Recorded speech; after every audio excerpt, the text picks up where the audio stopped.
Norman Finkelstein. Well, I think the problem with Mr. Indyk's presentation is he constantly reverses cause and effect. Just as he said a moment ago that it was Hamas which broke the ceasefire, although he well knows it was Israel that broke the ceasefire on November 4th, he now reverses cause and effect as to how the present impasse came about. In January 2006, as he writes in his book, Hamas came to power in a free and fair election. I think those are his words. He then claims on your program, and he claims in his book, that Hamas committed a putsch, his word, in order to eliminate the Palestinian Authority. But as I'm sure Mr. Indyk well knows, and was documented in the April 2008 issue of Vanity Fair by the writer David Rose, basing himself on internal U.S. documents, it was the United States in cahoots with the Palestinian Authority in Israel, which were attempting a putsch on Hamas, and Hamas preempted the putsch. That too is no longer debatable or no longer a controversial claim. Now, Mr. Indyk says that Hamas is reluctant or unclear about whether it wants to rule in Gaza. The issue is not whether it wants to rule in Gaza. The issue is, can it rule in Gaza if Israel maintains a blockade and prevents economic activity among the Palestinians? The blockade, incidentally, was implemented before Hamas came to power. The blockade doesn't even have anything to do with Hamas. The blockade came to, there were Americans who were sent over, in particular James Wolfenson, to try to break the blockade after Israel redeployed its troops in Gaza. The former World Bank president. Correct.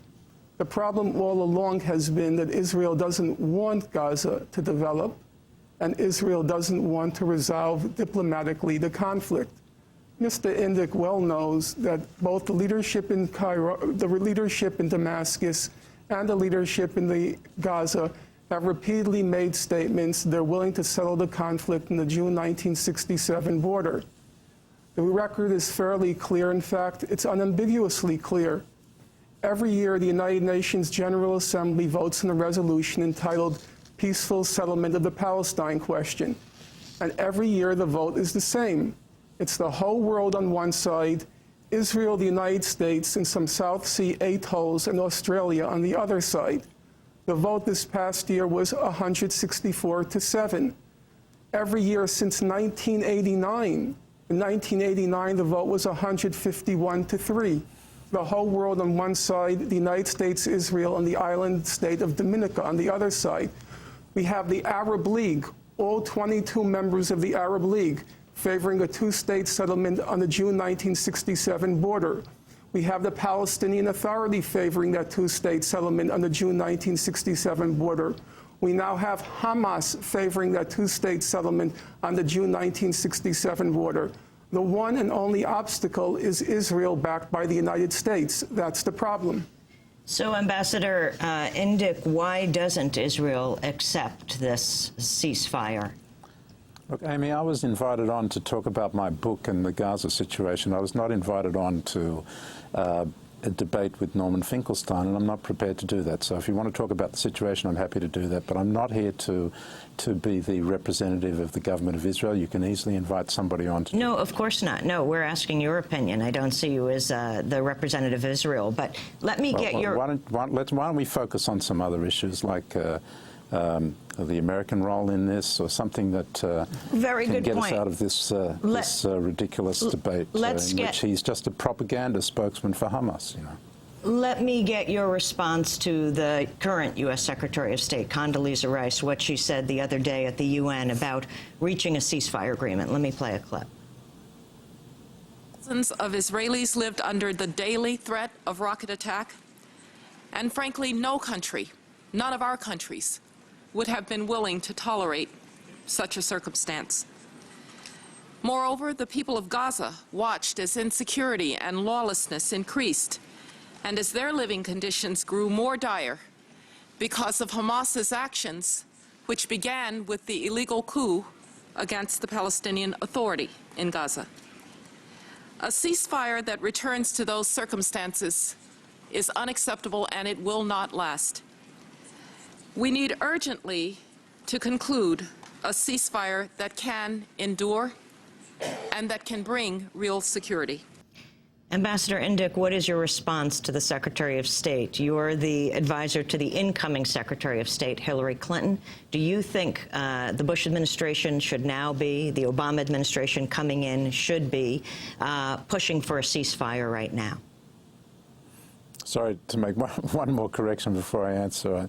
I was an advisor to Hillary Clinton during the campaign, her campaign for the presidency, but I'm not advising her at the moment, so nothing I now say should be taken as representing her views. I think that it is essential to get a ceasefire in place as quickly as possible. I think that there is a serious effort underway, as you've already detailed, to do that. I hope that it can be put in place before President Obama goes into the Oval Office in, 12 days' time, and Secretary of State designate Clinton takes up her responsibilities. If that's not the case, then they're going to need to work very effectively to put that in place as quickly as possible. But then they will need to use that as a springboard to undertake an effort, not just to try to move towards a resolution of the Israeli-Palestinian conflict, but in my view, it's important to put that in the context of a new Obama-Clinton-led initiative for a comprehensive peace that would also involve negotiations between Israel and Syria and Israel and Lebanon.